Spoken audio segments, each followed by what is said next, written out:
Hello dear students, अस्सलाम वालेकुम। और सॉलिड स्टेट फिज़िक्स का ही एक नया लेक्चर हम आज स्टार्ट करने जा रहे हैं, जो कि हमारे पास जिस लेक्चर का नाम है डिबेस लॉ ऑफ स्पेसिफिक हीट। ठीक है, यानी डिबे लॉ ऑफ स्पेसिफिक हीट, या इसे लॉ ऑफ TQB कहते हैं। ये हम आगे चल के देखेंगे इसे ऐसा नाम क्यों दे रहे हैं। सबसे पहली बात यही है कि हमने लास्ट टाइम जो लास्ट लेक्चर पढ़ा है वो उसकी इम्पोर्टेंस भी आगे चल के हमें इसी लेक्चर के दौरान में वाज़ेह हो जाएगी कि वो हमने क्यों पढ़ा था। लेकिन उससे पहले मैं एक चीज़ यहाँ पे थोड़ी सी क्लियर करना चाहता हूँ कि आपने आइंस्टाइन मॉडल पढ़ा, जो कि मॉडल हमारे पास 1907 के अंदर प्रेजेंट किया किसने? आइंस्टाइन ने। तो आइंस्टाइन ने कुछ अजम्पशंस कही थी वहाँ पे, जो अजम्पशंस अकॉर्डिंग टू डिबे, या कुछ लोग इसे डिवाइस भी पढ़ते हैं, राइट नहीं थी, करेक्ट नहीं थी।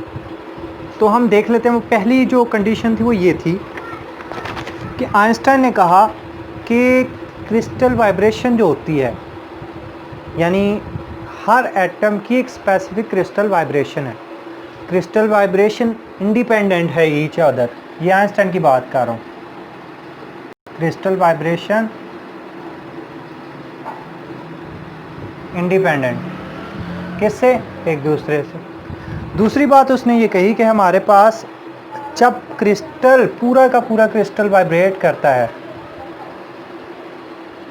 जब पूरे का पूरा क्रिस्टल वाइब्रेट करता है तो उसकी वाइब्रेशन बिल्कुल ऐसे होती है, यानी क्रिस्टल कंसिस्ट कर रहा है n नंबर पे, तो कह रहे n नंबर ऑफ एटम जब करते हैं, वाइब्रेट होते हैं, तो वो n नंबर ऑफ एटम जिस तरह से वाइब्रेट कर रहे हैं जैसे कोई हमारे पास सिंगल एटम वाइब्रेट करता है। ठीक है, यानी उसने सारे को एज अ होल कंसीडर कर लिया, उनकी मल्टीप्लिकेशन नहीं की, क्योंकि एटम वो इंडिविजुअल का कायल था, इंडिविजुअल कंसेप्ट था उसका। तीसरी बात उसने जो की वो ये थी कि हमारे पास कि हर क्रिस्टल, पूरे के पूरे क्रिस्टल वाइब्रेशन की जो फ्रीक्वेंसी है, जो हमारे पास फ्रीक्वेंसी है वो हमारे पास एक ही है, ओमेगा नॉट, यानी natural frequency of harmonic oscillator. अगर देखो साइंटिफिकली ना देखो, आप सिर्फ माइंड सेट के साथ एक दफ़ा इन चीज़ों को कंसीडर करो, तो तब भी आप कह सकते हो कि ये जो अजम्पशंस हैं ये दिमाग जो है वो भी कंसीडर नहीं करता। क्यों नहीं करता? अब देखते हैं हम उसके लिए डिबेस की करेक्शंस क्या थी। तो डिबेस की जो करेक्शन थी वो मैं पहले यहाँ पे मेंशन करता हूँ।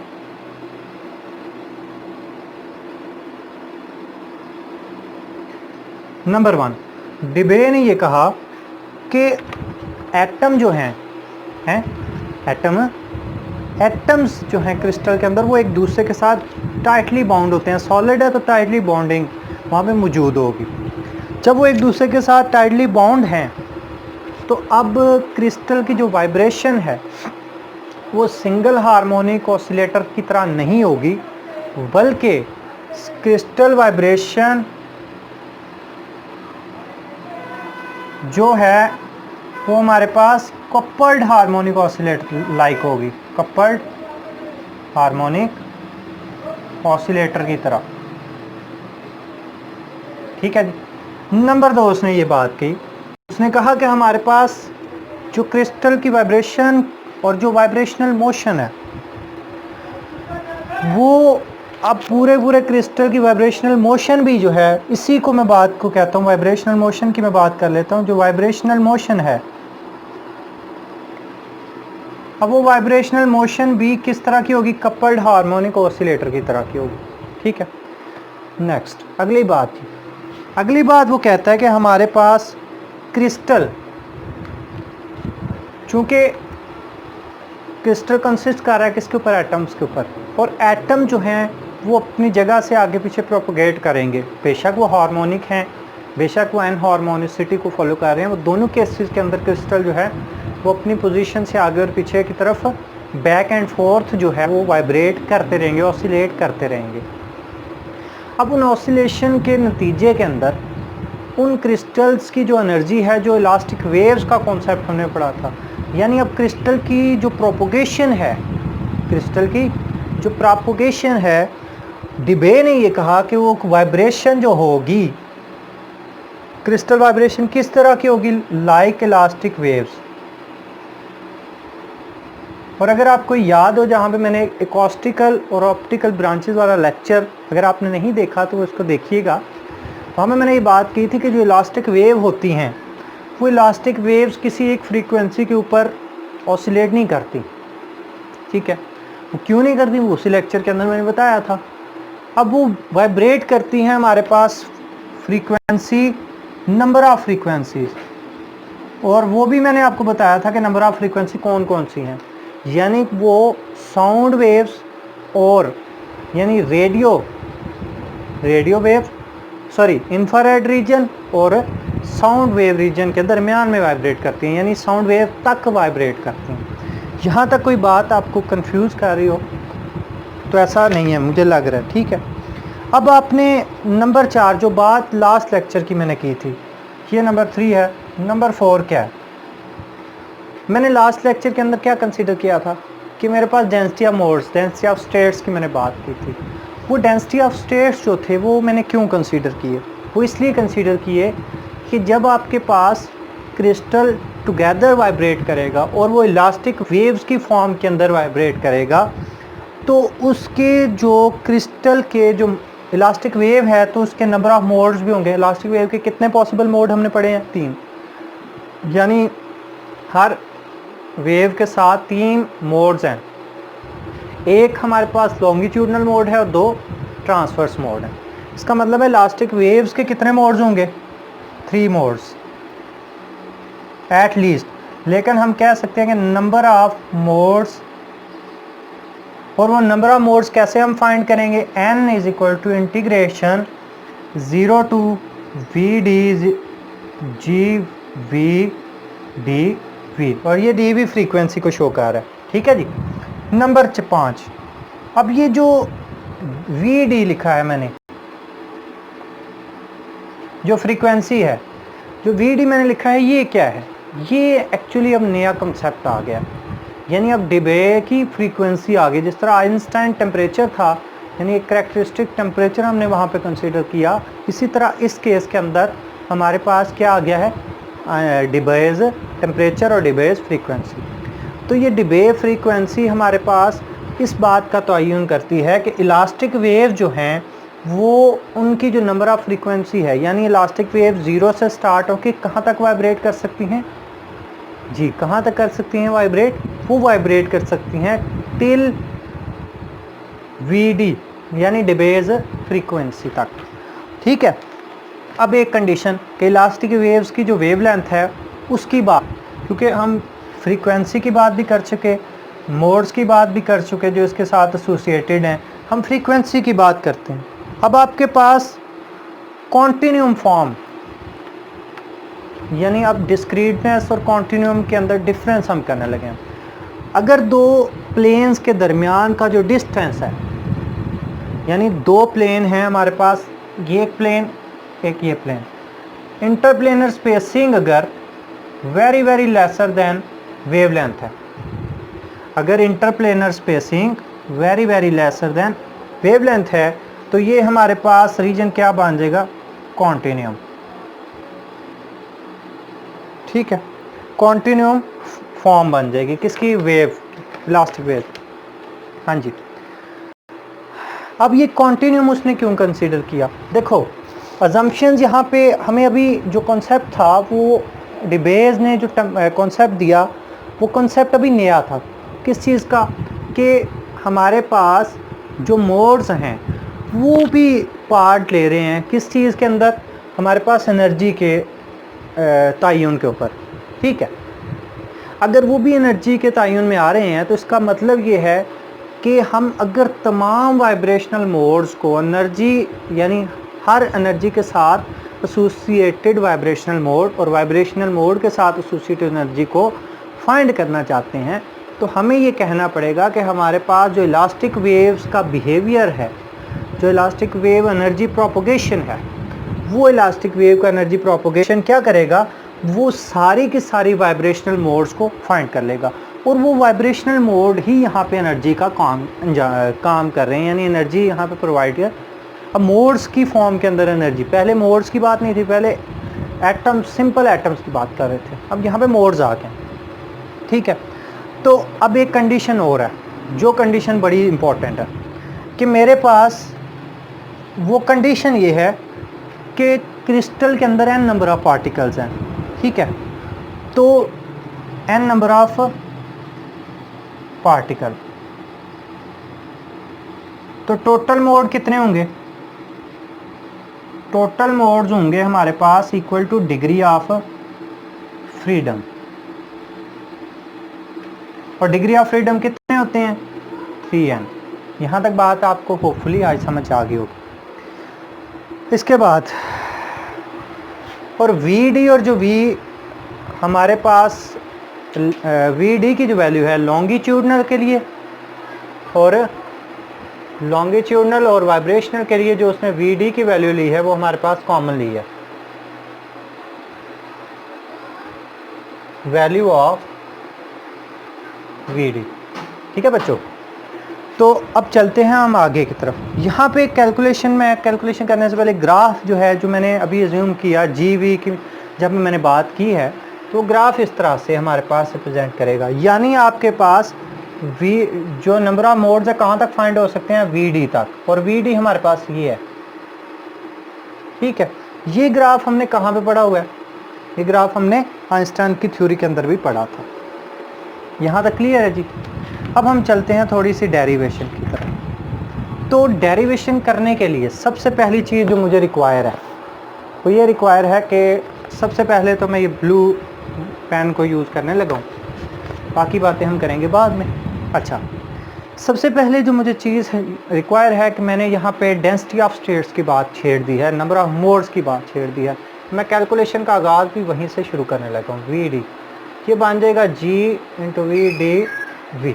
ठीक है, और Gv की जो वैल्यू हमने लास्ट टाइम पढ़ी थी वो ये थी, हमारे पास थी 0 into Vd is equal to 4 pi V into 2 over Vt3 1 over V L cube into V square mu, जो भी इसे कहते हो आप, डेंसिटी है ना, सॉरी फ्रीक्वेंसी के लिए।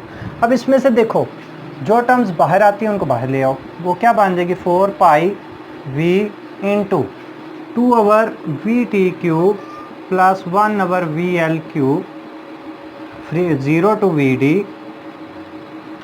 ठीक है, मेगा सॉरी म्यू टू dv।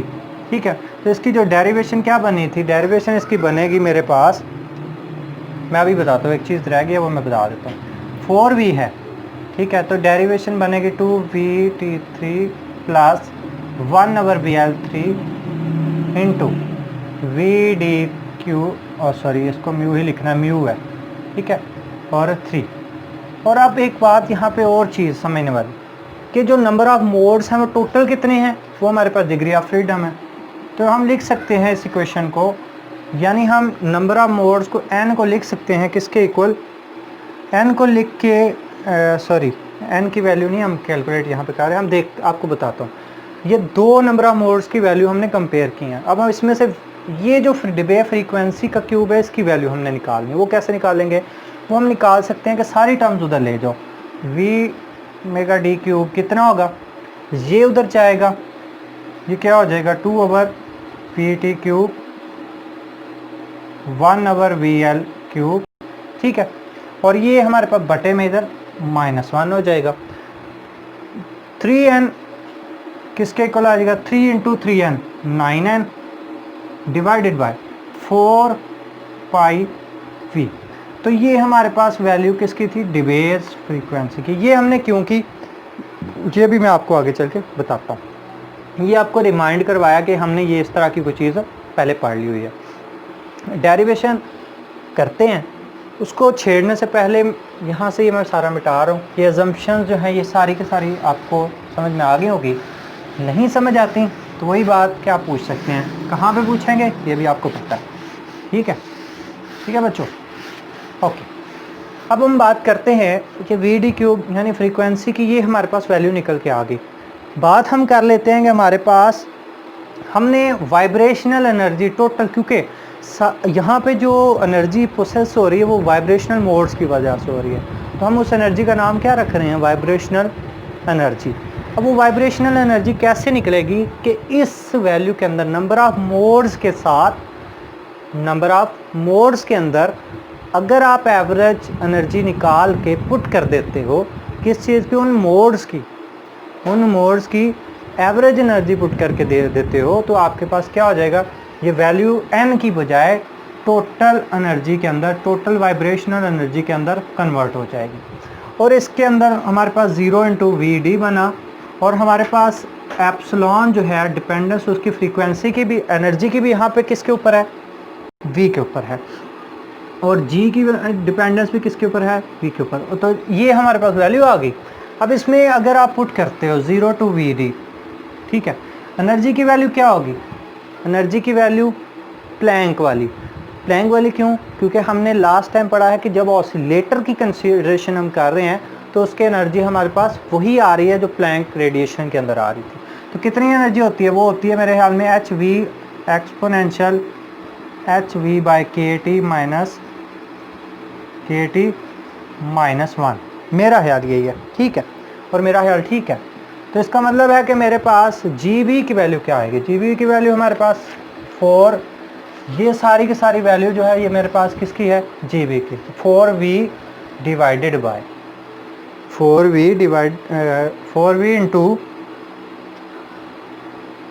ठीक है, मैं इसको थोड़ा सा आगे चल के कंसीडर कर लेता हूँ, मैं आपको बताता हूँ। अच्छा, 4V × वही बात, अभी आप वैल्यू ऐसी लिख लें, 2/VT³ 1/VL³ और dV, और सॉरी फिर से गलती हो गई, एक तो मैं गलती से मिस्टेक बहुत कर रहा हूँ। अब आपके पास क्या ये दोनों मल्टीप्लाई हो सकते हैं, मल्टीप्लाई करवा दो। जब इसको आप सॉल्व करते हो, ठीक है, अब आप इसको सॉल्व कर रहे हो कैसे, पहले इसको मल्टीप्लाई करवाओ, फिर मैं आपको एक स्टेप जादू से गायब करके दिखाता हूँ। अब देखें, h⁻³ is it okay, divided by exponential hv/kT -1,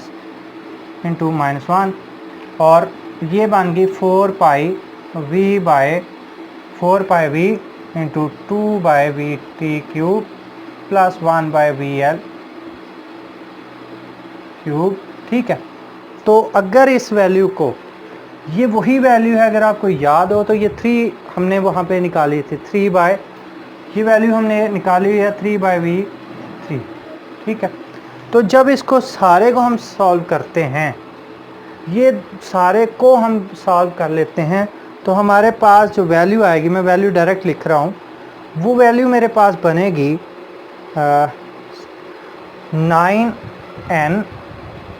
9n, ठीक है, डिवाइडेड बाय VD³। मैं बताता हूँ ये कैसे है, ये मैं आपको बताऊँगा अभी। ठीक है, अभी परेशान नहीं होना आपने कि ये कहाँ से मैंने लिख दिया, hv³ एक्सपोनेंशियल hv/kT -1।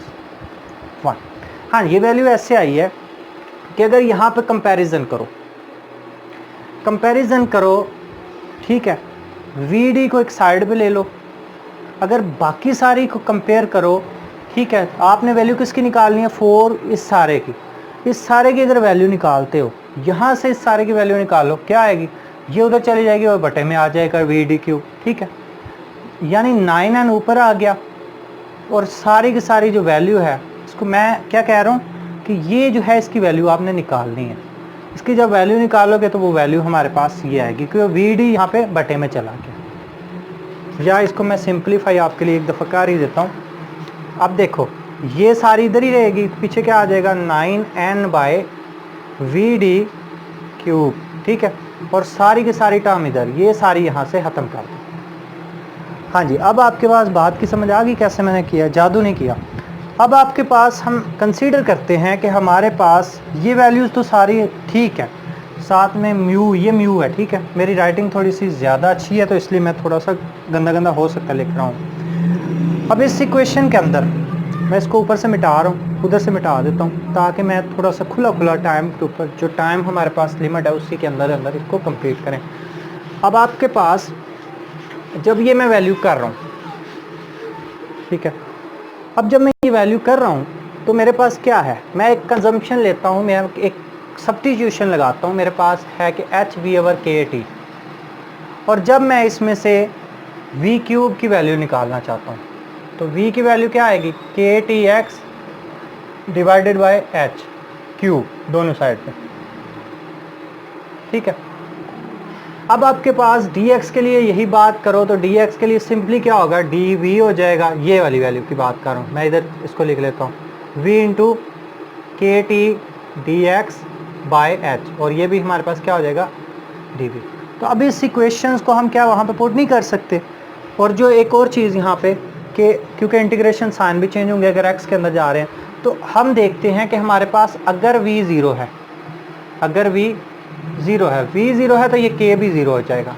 ये म्यू है, मैं बार बार कह रहा हूँ v ये म्यू है, ठीक है। और ये x भी हमारे पास ज़ीरो होगा, और जब v d होगा तो x हमारे पास मैक्सिमम होगा। यहाँ तक बात क्लियर। अब हम इसको पुट करते हैं, पुट करेंगे तो ये बन जाएगा 9n ओवर v, सॉरी फिर वही बात, फिर वही गलती कर रहा हूँ, बार बार एक चीज़ दोहरा रहा हूँ, वी डी क्यूब, और हमारे पास वी डी जो बनेगा क्या बन जाएगा, वो बनेगा हमारे पास के टी, सॉरी मैंने एक स्टेप बाहर में लगाया, मैं डायरेक्ट लगा रहा हूँ, एच की वैल्यू ऐसे रहने दो, के टी एक्स बाय एच जो है इसका क्यूब ले लो, और जो डी वी है, डी वी की जगह पे क्या वैल्यू आएगी, इंटू के टी बाई एच और D x divided by exponential x minus 1। यहाँ तक कोई बात आपको कन्फ्यूजन है तो आप कह सकते हैं। अब देखें 9NH है, असल मसला जो इसके बाद है वो चीज़ें समझने वाली, यहाँ तो कैलकुलेशन कोई इशू नहीं है। ये आपके पास वैल्यू आ गई, अब आपके पास क्या वैल्यू, इसको थोड़ा सा सॉल्व भी करेंगे, 0 to x, तो ये बन जाएगी के टी एक्स क्यूब, ठीक है। तो ये वैल्यू हम लिख सकते हैं इस तरह से, के T cube into x cube, ठीक है, इंटू के T by H, okay, divided by E x minus 1, ठीक है। यहाँ तक बात आपको अगर समझ आ गई तो इंटीग्रेशन कोई मसला नहीं रहा आपके लिए। अब आपने देखें यहाँ पे हमने बात की के टी बाई एच क्यूब की, तो जब इसको सारे को सॉल्व करेंगे, मैं डायरेक्ट एक रिलेशन लिख रहा हूँ, वो रिलेशन ये है 9n के टी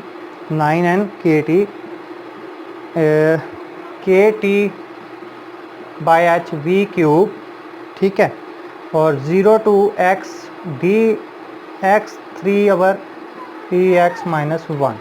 यहाँ तक कोई बात आपको परेशानी वाली अब मेरा नहीं ख्याल कर गई हो।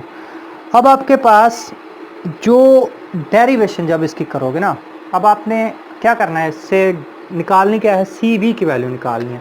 तो जो सी वी की वैल्यू है वो कैसे निकलेगी, डी बाय डी टी, और कहाँ पे इंटरनल एनर्जी को, कहाँ पे, वी के ऊपर। जब इसको करोगे तो आपके पास ये साइड पे कर दो, जब ये साइड पे कर दो ये बन जाएगा 9n के, बाकी सारा उसी तरह से के बी, इसको बोल्ट्जमैन कांस्टेंट कह लेते हैं, टी एच वी, और x 0 to x d जो है वो बन जाएगा x3 बाय, सॉरी ये जो है ये भी इंटीग्रेट, अगर डेरिवेटिव करेंगे तो इसका बनेगा x की power 4 E x divided by E x की पावर माइनस 1 का स्क्वायर, और डी एक्स वैसे ही साथ।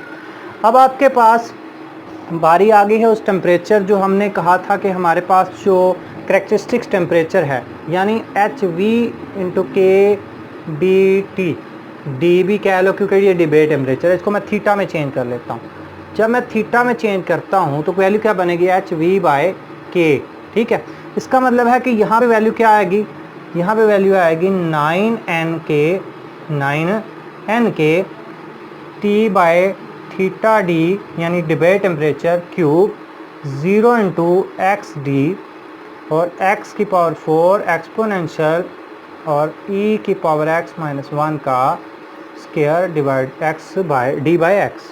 ठीक है, होपफुली यहाँ तक चीज़ें आपको समझ में आ गई होंगी। ठीक है, अब एक और चीज़ यहाँ पे थोड़ी सी मिस्टेक अब चेंज करेंगे। एक्स टी की वैल्यू जो है वो एक्स टी की वैल्यू टी बाई डी के लिहाज से अगर लिखते हैं तो वो यहाँ से हम कहाँ से लिख सकते हैं, वो हम वहीं से लिख सकते हैं, यहाँ से एक्स टी की वैल्यू चेंज करके।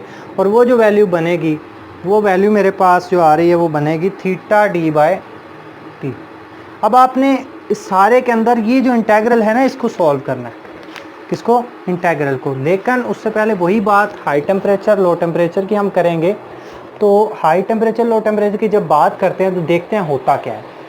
मैं आपको बार बार यही बात रिपीट कर रहा हूँ कि आपने इंटीग्रेशन डेरिवेशन का जो ये है इम्पॉर्टेंट, लेकिन ये सिर्फ उस चीज़ को समझने के लिए कि ये हम कर क्या रहे हैं। ठीक है, तो अब इसका मतलब है कि अगर हम यहाँ पे ये वैल्यू लिख रहे हैं, अब हम अज्यूम करते हैं लो हाई टेम्परेचर, हाई टेम्परेचर जब हाई टेम्परेचर कंसीडर करता हूँ तो मेरे पास एच वी की value very very lesser than के टी हो जाती है। इसका मतलब ये होता है कि डिब्बे का जो टेम्परेचर है वो very very less than T है। ठीक है, जब इस तरह से बात आए तो फिर आपके पास आपने कौन सी चीज़ कौन सी वैल्यू को सॉल्व करना है। हमने सॉल्व यहाँ पे देखो, अगर इसको सॉल्व करते हैं कॉम्प्लेक्सिटी है, क्योंकि वो देखो x4 ex और x1। लेकिन अगर हम इसको सॉल्व कर लें, ये एनर्जी वाले को सॉल्व करके दोबारा से सी वी की वैल्यू हम निकाल लें, वैल्यू सेम आएगी, गलत नहीं होगी, वैल्यू सेम आएगी। तो क्या कर सकते हैं, एक्सपोनेंशियल x जो है इस तरह की वैल्यूज़ के ऊपर हो जाता होता है 1 plus x minus 1 and so on is equal to x। ठीक है, अब उसको सॉल्व करो, एक्स क्यूब फिर किसके इक्वल आ जाएगा, एक्स क्यूब को छोड़ दो, वैसे ही रहने दो। तो आपके पास वैल्यू क्या आएगी, 9 n के बी टी। मैं बार बार कह रहा हूँ कि आपको परेशान होने की ज़रूरत नहीं है, आंसर आपका ठीक आएगा। ये आपके पास आंसर आ गया। ठीक है, ये अब आपके पास क्या बना कि टी बाय थीटा डी, ये मैंने वहीं पे ये वाली जो वैल्यू है इसको इधर पुट कर दिया। ठीक है, तो क्यूब आ गया, तो इसका मतलब है कि यहाँ पे भी थीटा डी बाय टी आएगा। तो जो वैल्यू बन रही है वो क्या बन रही है, वो बन रही है x cube divided by x D x D theta. अभी सॉरी इसको एक्स टी ही रहने दे, गलत हो जाएगा। हाँ ठीक है ठीक है, सॉरी कोफिशेंट हमारे पास, क्योंकि यहाँ पे वेरिएबल डिफरेंट हो जाएंगे ना, इसको भी इसी तरह से अभी रहने दो, बल्कि इसको चेंज करने कोई इशू नहीं है, इसका इशू नहीं है, इशू है जो आप पटे के अंदर लिख रहे हो। ठीक है, एक्स की वैल्यू पुट करना चाह रहे हो नहीं करना चाह रहे, यहाँ तक बात क्लियर हो गई। अब जब यहाँ तक बात हमारे पास आ गई, हम इसको सॉल्व करते हैं तो ये क्या हो जाएगा एक्स क्यूब, तो ये वैल्यू बन जाएगी 9 n k B T into T अवर थीटा डी क्यूब।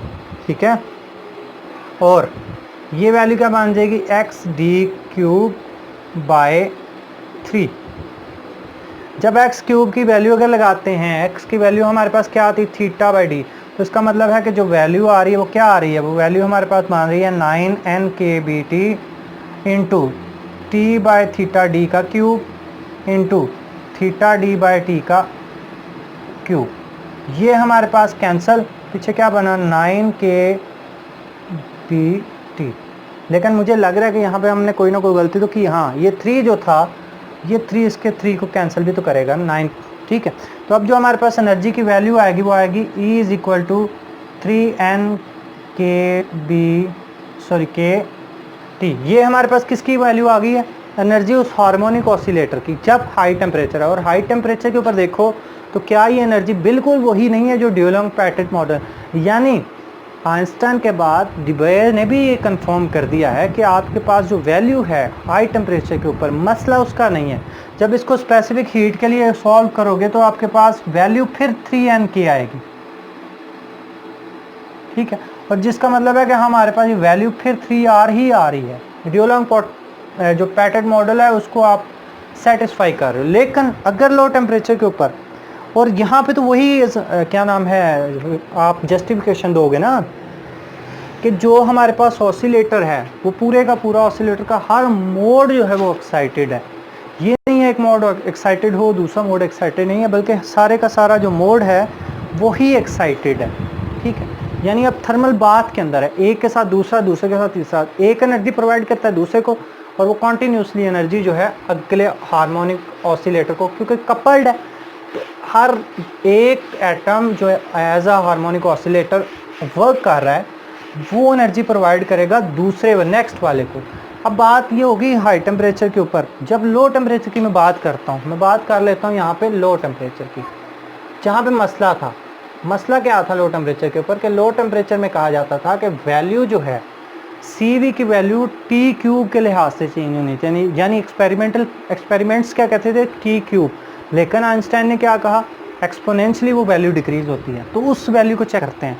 अब हमारे पास HV की वैल्यू जो है लार्जर है, इसका मतलब है θD की वैल्यू भी लार्जर होगी। वही बात, उसी वैल्यू को हम लिखते हैं। अब एक्सपोनेंशियल की पावर जो है, एक चीज़ एक मिनट में बताता हूँ, x जो है किसके इक्वल है, HV/KT के। जब इसको t के लिए सॉल्व करता हूँ तो क्या बन जाएगा,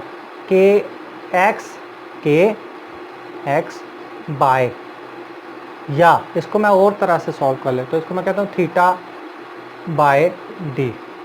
इसका मतलब है ये थीटा जो है ये अप्रोच कर रहा है इन्फिनिटी को। तो इसका क्या मतलब हुआ, इसका मतलब हुआ कि जो इंटेग्रल में टर्म है, जो XD टर्म है, वो XD टर्म कहाँ पे पहुँच गई है, इन्फिनिट पे।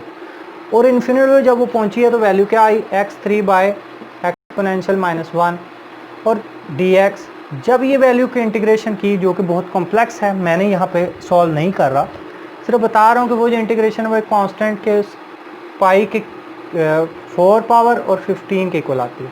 अब इस वैल्यू को हम पुट करते हैं वहीं पे 9 kBT वाली वैल्यू के अंदर, तो हमारे पास एनर्जी की वैल्यू क्या आएगी, 9 kBT इंटू T/θD³, ठीक है। और जो हमारे पास ये वैल्यू बनी है क्या थी, 4π/15। अब देखो एनर्जी की जो वैल्यू है, T/4 के साथ है, यानी एनर्जी की जो वेरिएशन है कितनी ज़्यादा हो रही है, और इसका मतलब है हार्मोनिक ऑसिलेशन जो है वो बहुत तेज़ हो रही है। अब ये देखेंगे कि ये कैसे हुई है, ठीक है। अभी आपने थोड़ा सा इसको लिख लेना, मैं लिखवा रहा हूँ, अभी बता इतना नहीं रहा, बस कोशिश कर रहा हूँ कि बताने की भी, लेकिन कुछ चीज़ें हो सकता है मैं स्किप कर रहा हूँ, लेकिन मैं फ़िलहाल डेरिवेशन के अंदर बिज़ी। वो इसलिए बिज़ी हूँ कि ये डेरिवेशन मोस्ट इम्पॉर्टेंट है आपके कोर्स के लिहाज से। अब आपके पास जब इसकी DE/dt करोगे तो आपके पास वैल्यू क्या आ जाएगी, वैल्यू आपके पास जो आएगी वो इसकी कर लोगे, ये 4 की पावर है, तो हमारे पास जो इसका आंसर आएगा ना, वो हमारे पास बनेगा 3/5। मैं डायरेक्ट लिख रहा हूँ, आप इसकी वो कर लेंगे, यहाँ पे t को मल्टीप्लाई कर रहा हूँ, 4 पावर आगे आ जाएगी, ठीक है। और ये बन जाएगी 3/5 NKT³ आएगा, 4 नहीं आएगा, 3 आने चाहिए, π4 डिवाइडेड बाय θD³।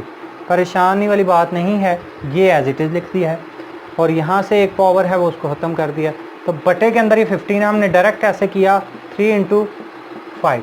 अब आपके पास देखो कि जो हमारे पास CV की वैल्यू है एक्सपेरिमेंटली वो क्या हो गई है, CV की वैल्यू हमारे पास T³ को अप्रोच कर गई, यानी जो हमने एक्सपेरिमेंटल रिजल्ट्स देखे थे। और इसका मतलब ये हुआ कि आइंस्टाइन के जो रिजल्ट्स थे वो क्वाइट बिलो अर्थ थे, और जो डिबे के हमारे पास इफेक्ट्स हैं वो क्वाइट लार्ज। ये डिबे का हमारे पास ग्राफ है, और ये किसका है, आइंस्टाइन का, किसका, CV का, किसके अगेंस्ट, ठीक है। और इसमें देखो ये जो हमारे पास एनर्जी की वैल्यू बनी है ना, ये एनर्जी की वैल्यू हमारे पास मेरे ख्याल में स्टीफन्स लॉ ऑफ रेडिएशन के अकॉर्डिंग है। लेकिन स्टीफन लॉ ऑफ रेडिएशन ये कहता है कि आपके फोटोन जो है उसकी जो डिपेंडेंस है एनर्जी की, वो T⁴ है डायरेक्टली, लेकिन वो हमारे पास एट हाई टेम्परेचर भी है, एट लो टेम्परेचर भी। लेकिन जब फोनॉन की बात करता हूँ, तो फोनॉन की जब बात कर रहा हूँ तो फोनॉन की ये वैल्यू सिर्फ और सिर्फ लो टेम्परेचर के ऊपर है। ऐसा क्यों है, तो देखें जब हम लो टेम्परेचर के ऊपर आ रहे हैं, क्या हो रहा है कि फोनॉन जो है उसके न्यू फ्रीक्वेंसी मोड जनरेट हो रहे हैं, और उन फ्रीक्वेंसी मोड्स की जो वाइब्रेशनल एनर्जी है वो क्वाइट लार्जर है। अब वो कहाँ पे लार्जर है? बिल्कुल लो टेम्परेचर के ऊपर। ये लो टेम्परेचर कहाँ पे है? ये लो टेम्परेचर हमारे पास इस वजह से इसको कहते हैं हमारे पास डुबे का T³ लॉ। और ये जो वैल्यू है ये कहाँ तक होल्ड कर सकती है? जब टेम्परेचर θD/10 हो। इसका मतलब मैं बताता हूँ। कॉन्सेप्ट आपके पास यहाँ पे ये है कि जब आपके पास, अब आपके पास क्या हो रहा है, जब लो एनर्जी लेवल पे जा रहे हो, लो टेम्परेचर पे जा रहे हो, फिर भी हाई वाइब्रेशनल मोड जनरेट हो रहे हैं। ये हमारे पास वो इंटरनल इफेक्ट था जो कि कपल हार्मोनिक ऑसिलेशन यहाँ पे प्रोड्यूस कर रहा है। यानी अब ज़ीरो टेम्परेचर के ऊपर भी कुछ ऐसे हमारे पास ऑसिलेशन हो रही हैं जिनकी वाइब्रेशनल मोड जो है हमें वो वाइब्रेशन प्रोवाइड करता है हाई एनर्जी। यहाँ तक बात क्लियर है? इसका मतलब ये है कि वो एवरेज एनर्जी जो है, अब इसका मतलब ये हुआ कि न्यू एनर्जी मोड्स हमारे पास, न्यू फ्रीक्वेंसी मोड या न्यू एनर्जी मोड यहाँ पे जनरेट हुए हैं। वरना आइंस्टाइन ने तो हमारे पास यहाँ पे क्या कहा था? एक्सपोनेंशियल। अगर एक्सपोनेंशियल की बात करो, या वो बढ़ रहे हैं इस तरह से या वो कम हो रहे हैं। लेकिन T³ एक सीक्वेंस वाइज बढ़ रहा है, जैसे T³ का ग्राफ बढ़ता है और उसमें देखो स्पेसिफिक इंटरवल्स हमारे पास आ रहे होते हैं। इसका मतलब है कि हमारे पास टेम्परेचर क्यों बढ़ा? ये एनर्जी की वैल्यू T/4 को यहाँ अप्रोच नहीं की तो लो टेम्परेचर पे अप्रोच क्यों कर गई? इसकी सिर्फ एक ही वजह है। उसने जो वजह बताई, उसने ये कहा कि यहाँ पे वजह ये है कि आपके पास लो एनर्जी लेवल्स के ऊपर, लो एनर्जी स्टेट्स के ऊपर न्यू फ्रीक्वेंसी मोड जो है वो जनरेट हुए। और वो न्यू फ्रीक्वेंसी मोड्स हर एक की एक अपनी फ्रीक्वेंसी भी तो होगी और फ्रीक्वेंसी के साथ एनर्जी एसोसिएट होगी। वो एनर्जी हमारे पास इन्हांस करेगी, राइज करेगी किसको? स्पेसिफिक हीट को। यहाँ तक बात ठीक है। अब हम आते हैं लास्ट के ऊपर कि इसके एक इंटरमीडिएट रेंज भी है। यानी मैं वही बात कि रिजल्ट जो है कहाँ पे हमारे पास, ये बात बताने लगा हूँ।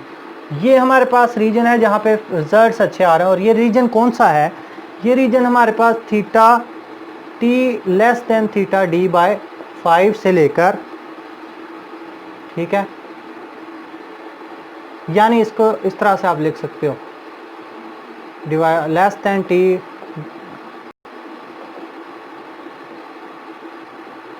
ठीक है, वही बात है 0.5। यानी ये जो हमारे पास रेंज है ना, इस रेंज के अंदर आपके पास रिजल्ट जो है वो क्वाइट सूटेबल आ रहे हैं। और ये वो टेम्परेचर रेंज है जिसने ड्यूलोंग पैट्रिक मॉडल को उठा के बिल्कुल ही नई डोमेन में ले गया। अब इसका बाद जो इसके मैं कुछ ड्रॉबैक्स आपके सामने बताने लगा हूँ कि हमने बात की थी फ्रीक्वेंसी की, तो अब आप लॉन्ग, सिर्फ तब जब लॉन्ग वेवलेंथ, उसके बाद टोटल नंबर ऑफ वाइब्रेशन सिर्फ डिग्री ऑफ फ्रीडम के वो कह रहा है इक्वल हो सकती हैं। लेकिन ऐसा नहीं होगा। फ्रीक्वेंसी तो कहीं भी ऑसिलेट कर सकती है, इनफाइनाइट फ्रीक्वेंसी हो सकती है, ठीक है।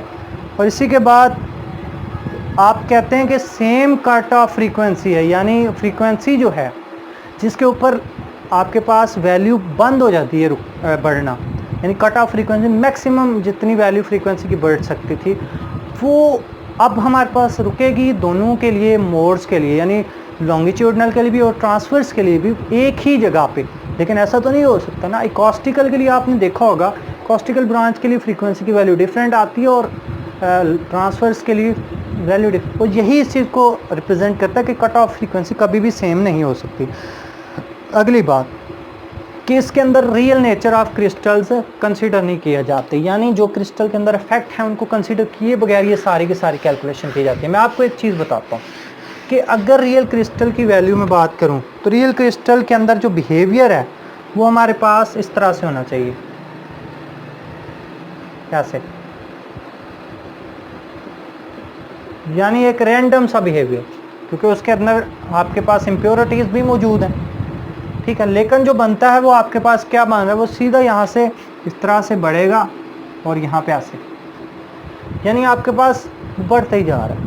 लेकिन वो बताता है कि क्रिस्टल के अंदर जो इम्प्योरिटीज़ हैं जब वो बाउंड्री के साथ फोनॉन्स अट्रैक्ट करेंगे तो वहाँ पे भी कोई रोकथाम होगी। अगला जो लेक्चर है हमारा थर्मल कंडक्टिविटी, वो इसी चीज़ के ऊपर है कि आपके पास फोनॉन जब बाउंड्री के साथ, जब इम्प्योरिटीज़ के साथ लगते हैं तो एनर्जी के अंदर डिक्रीज़ क्यों आता है, या एनर्जी के अंदर डिक्रीज़ आता भी है। होपफुली ये लेक्चर हमारा आज का बहुत ज़्यादा हेल्पफुल हो सकता है, या बहुत ज़्यादा ना भी हो तो थोड़ा बहुत ही हेल्पफुल ज़रूर होगा आपको समझने के लिए। और आपने देखा कि यहाँ पे लो टेम्परेचर के अंदर वही टेम्परेचर डिपेंडेंस आ गई है, किस वजह से, नॉर्मल मोड की वजह। ठीक है, तो नेक्स्ट लेक्चर के तक हम मिलते हैं आपसे नेक्स्ट लेक्चर के अंदर। तब तक के लिए हमें इजाज़त दीजिए। Thank you so much.